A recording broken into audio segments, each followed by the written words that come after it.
As you said, we have this double black swan event here, not only dealing with the COVID-19 virus, but the crash in crude prices. How desperate is the situation right now in the oil patch?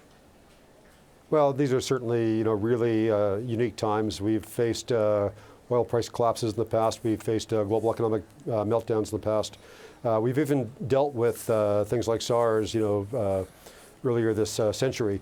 But to have three of these things at once is really unusual times for us. And certainly, we're really focused on the health and welfare of our employees, something that's always top of our mind, operating drilling rigs across North America and internationally.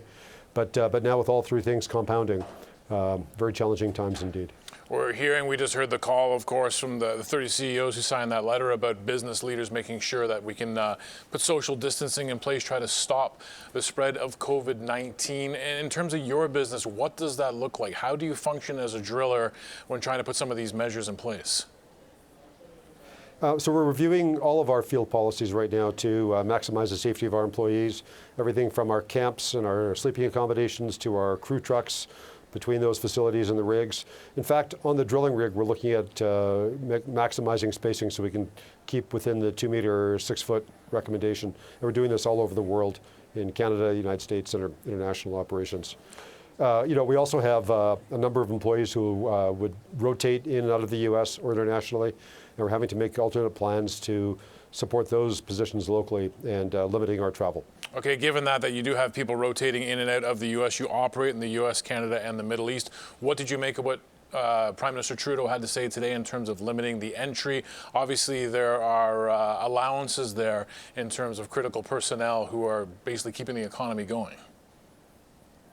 So I think at Precision, we shut down virtually all of our travel last week, and we're down to an emergency only. So we've kind of redefined what critical travel might look like, and we'll continue evolving that over time.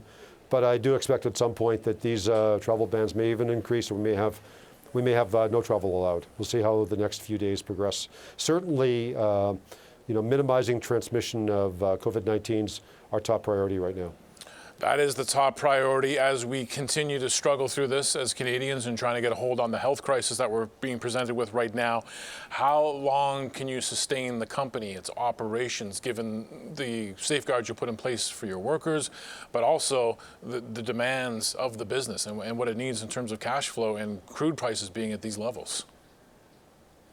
There's a lot of things happening right now. Certainly the price war between Saudi Arabia and Russia certainly has no light in that tunnel yet. I think the COVID virus needs to plateau, and we need to find a recession in the COVID virus. But I expect that these things will be weeks, maybe months, probably not quarters or years. But I think Precision's very well positioned right now.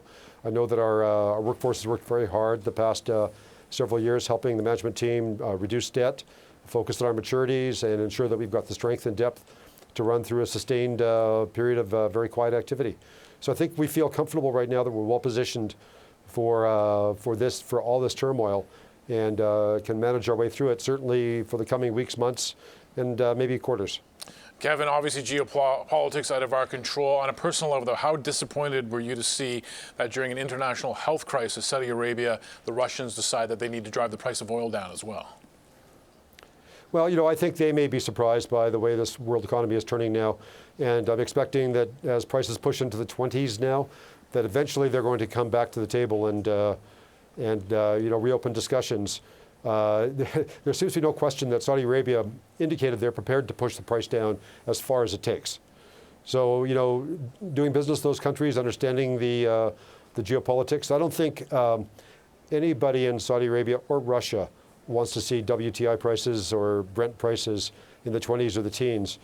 So I do expect at some point in time some sanity will come back into that debate, but I'm not sure when or how long, and we're battened down waiting for this to play itself out.